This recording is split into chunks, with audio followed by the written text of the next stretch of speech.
është kjo tabela që vendoset në rrugë dytësore para se të hysh në rrugë kryesore. Të rrugët e vogla, para se të hysh në rrugën kryesore, është kjo tabela edhe ka një kuptim që shpjegohet me 3 fjalë.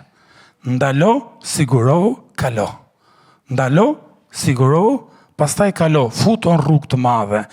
Edhe mendoj që është ilustrim fantastik për të praktiku edhe për të mësuar mirënjohjen. Se imagjino, ti në mëngjes po del nga shtëpia, edhe po del nga korridori, nga kjo rruga dytësore, për të hap derën dhe për të hyrë në rrugën e madhe, që është dita jote, që mund të jetë puna apo çdo që të jetë. Kështu që mëngjes, para se dalish, ndalo, së pari, sigurohu që po fillo ditën me falënderim. Zot, faleminderit. Zot, shpirti im bekon. Zot, faleminderit për këtë, për atë.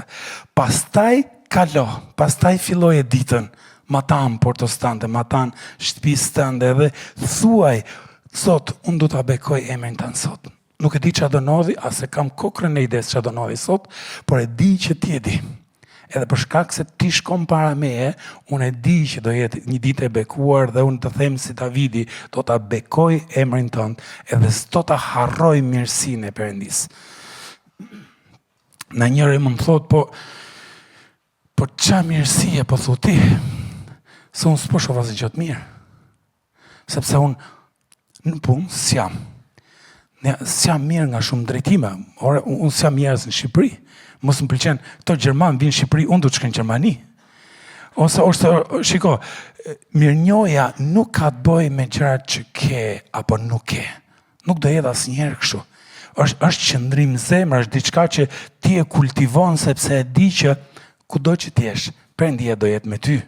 Unë e di që rrethanet e mia s'do jenë perfekte, por e di që çfarë, Perëndia do jetë me mua. Edhe asnjë lloj rrethane nuk do të më pengoj të falenderoj Perëndin për të qenë mirënjohës.